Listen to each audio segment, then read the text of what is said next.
Poviedka v kukuričnom poli, názov tak trochu naznačuje Stephena Kinga, takže dá sa očakávať, že čitateľ bude zvedavý, že či to s tým Kingom má niečo spoločné, alebo to s ním nemá absolútne nič spoločné, poprípade je to len nejaká taká parafráza toho Kinga. V prípade tejto poviedky je jasné, že autor alebo autorka má načítané, má napozerané a ja mám pocit, že je presne v takom štádiu, kedy chce nejako využiť svoj autorský talent a robí to v rámci nejakých presných vzorov, nejakých takých vecí, ktoré sa jej páčia, ktoré má rada a ktoré chce tak trochu napodobniť, keďže tie veci evidentne fungujú.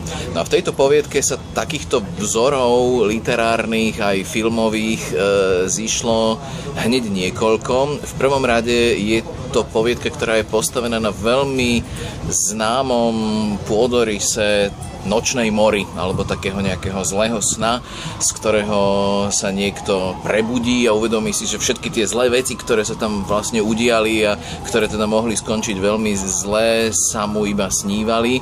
Takže na záver nastane taká nejaká drobná úľava s tým malým dodatkom, že no ale predsa len to ešte mohlo byť trošku inak. Tak veľmi podobne je to vlastne akože aj v tejto poviedke.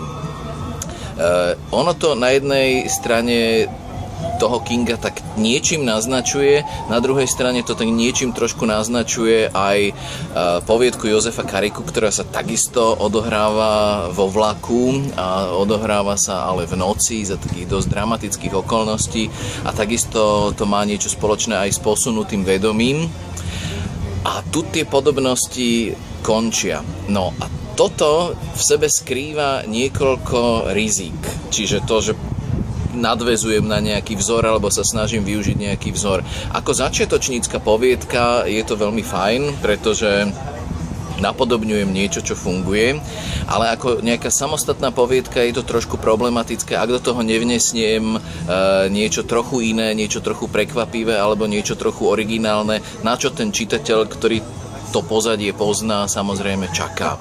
No a teraz sa dostanem k tým problematickým častiam tej poviedky. Hlavná hrdinka cestuje vlakom.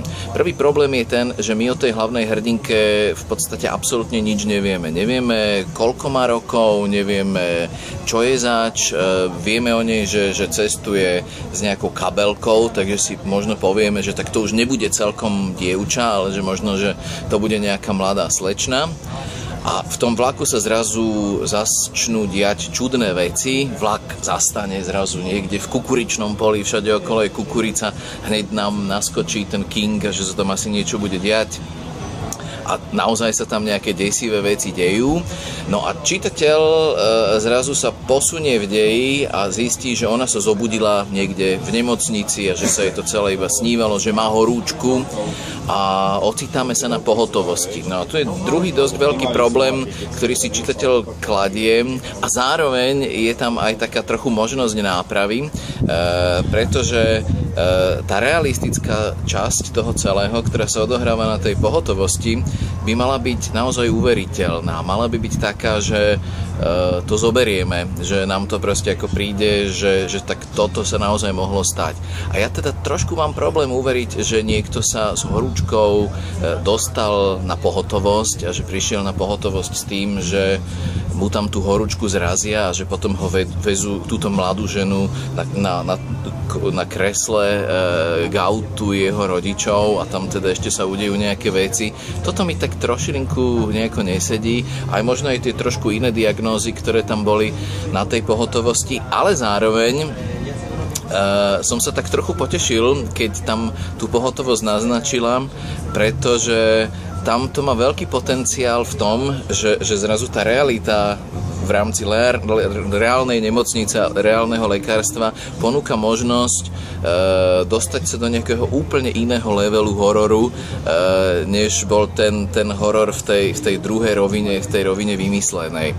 Toto autorka až tak celkom nevyužila, čiže ja by som len tak ako ponúkal, že toto by pre mňa bola jedna z takých možností trochu zreálniť to miesto tej pohotovosti a dať tomu ešte viacej takého toho hyperrealizmu, hororového hyperrealizmu, ktorý je, myslím si, že v našich nemocniciach a na našich pohotovostiach absolútne reálny a v mnohom prekračuje aj tú hranicu toho snového hororu, ktorý bol v tom prvom pláne.